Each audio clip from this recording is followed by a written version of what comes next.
kaparokya, bago ko ibahagi sa inyo ang papremyong ibinigay ng dalawang noontime show sa bansa, ang It's Showtime at ang Eat Bulaga.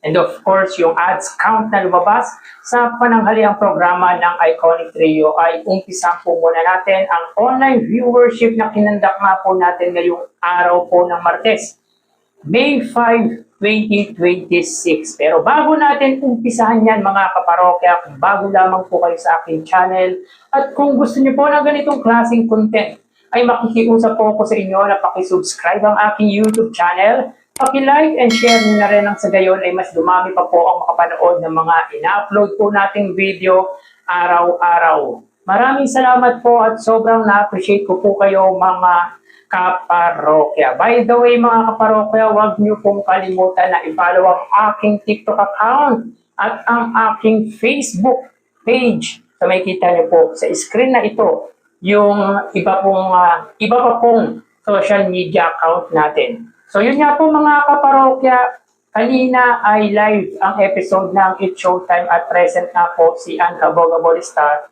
Vice Ganda, at absent naman po si Ann Cortez, samantala pre-recorded niya po ang Eat Bulaga, which is usually naman po nangyayari po yan sapagkat every Monday at Tuesday ay taped or hindi nga po live ang episode ng Eat Bulaga. So na po tayong magpatumpik-tumpik pa, tara ating alamin ang online viewership ng dalawang bigating noontime shows. Para sa Eat Bulaga under TVJ Facebook page na may 4.1 million followers at sa It's Showtime naman po na may 20 million followers. So sa oras na 2:03 PM, ang It's Showtime po ay may kasalukuyang segment na Tawag ng Tanghalan. So hanapin po muna natin ang live ng It's Showtime, samantalang ang Eat Bulaga ay may segment na Gimme 5. So dito mga kaparokya, may kita po natin na ang views po ng It's Showtime ay 1,300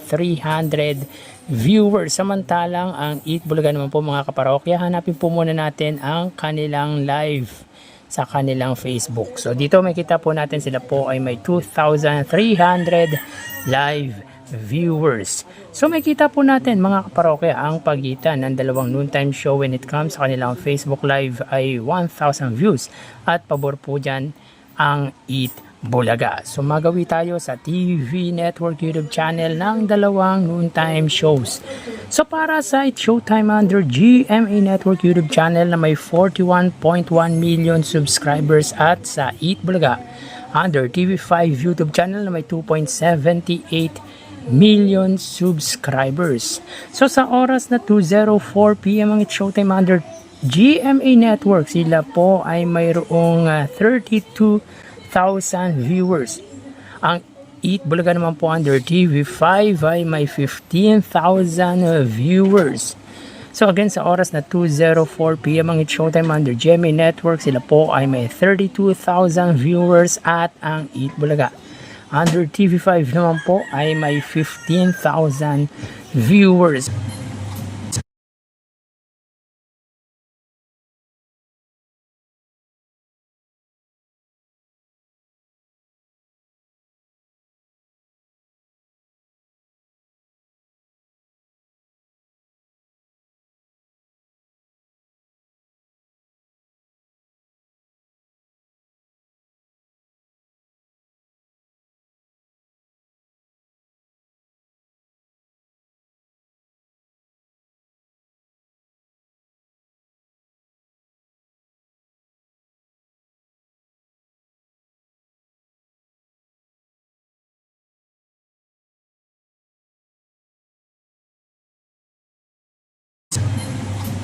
Bali, ang total na nakuha ng dalawang noontime shows para po sa It's Showtime ay 106 total views at para sa Eat Bulaga naman po ay 121,000 total views. So para sa Facebook Live, ang It's Showtime ay may 1,000 viewers at ang Eat Bulaga ay may 2,000 viewers.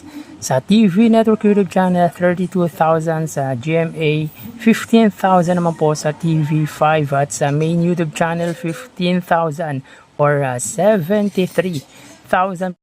So mga kaparokya, yan nga po ang naging resulta ng online viewership na kinandak nga po natin ngayong araw na kung saan ay lumamang nga po ng 15,000 views ang Eat Bulaga against sa Eat Showtime. So, mababa po mga kaparokya yung inilamang ng Eat Bulaga sa katapat na programa. Pero still, wagi pa rin po ang Eat Bulaga sa Eat Showtime when it comes sa online viewership, na kung saan 106,000 total views po ang nakuha ng Eat Showtime, samantalang 121,000 views naman po sa Eat Bulaga. Pero gusto ko lang po i-acknowledge mga kaparokya yung views na naabot ng Eat Showtime kanina at ng Eat Bulaga.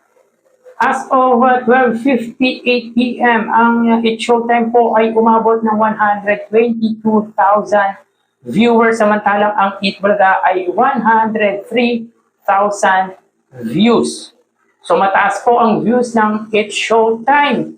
Pero kung ano pong taas nito ay siyang baba naman po sa kinandak nga po natin na online viewership. Now, from 122,000 ay naging 73,000 nga po sa ginawa nga po natin or sa isinagawa nga po nating online viewership. Samantalang consistent naman po sa 103,000 views ang Eat Bulaga. Well, in fact, ay nadagdagan pa nga po ito ng 1,000 dahil sa kinandak nga po natin ay 104,000 views nga po ang nakuha ng Eat Bulaga. So, magawi tayo sa pa-premium ibinigay ng dalawang noon-time shows. Para po sa Eat Showtime, sila po ay may 68,000 pesos. So, kahapon po ay 42,000 pesos ang ibinahagi ng Eat Showtime. Ngayon naman po ay 68,000 pesos. Sa 68,000 mga kaparokya, 53,000 dito para sa laro pick na meron niya pong jackpot money na 300,000 pesos. Sa 53,000 mga kaparokya, 23,000 dito ay sa elimination round at 30,000 naman po sa jackpot round na ang pinili nga po ng contestant ay dipat kaysa sapat na nagkakalaga nga po ng 300,000. Samantala sa tawag ng tanghalan, obviously ay 15,000 pesos. So again, 68,000 pesos po para sa Eat Showtime. Samantala para sa Eat Bulaga, meron po silang total na 115,000 pesos. Sa 115,000 mga kaparokya, 10,000 dito ay sa The Age is Right, 50,000 sa Sugod Bahay, at 55,000 sa Gimme 5. So kahapon nga po ay may total na 110,000 ang Eat Bulaga at ngayon po ay 115,000 pesos. Meaning, in today's episode, meron na pong total na 225,000 ang Eat Bulaga at 110,000 naman po para sa Eat Showtime. So, dito ay angat pagdating sa pamamahagi ng papremyo ang pananghaliang programa ng Iconic Trio. So, magawi tayo sa ads na lumabas para sa Eat Bulaga. So, recap lang po tayo. Kahapon ay meron po silang total na 36 TV ads at ngayon naman po ay 38 TV ads. So, mababa po ulit ang advertisement na nakuha ng Eat Bulaga ngayong episode. Sa unang gap ay may 18 TV ads at sa pangalawang gap ay 20 TV ads. So, in today's time, meron na pong 74 TV ads ang Eat Bulaga. So yan po ang update natin para sa ads count ng pananghaliang programa ng Iconic Trio. So magpapaalam na po tayo mga parokya, magsingat po tayo. Thank you and God bless.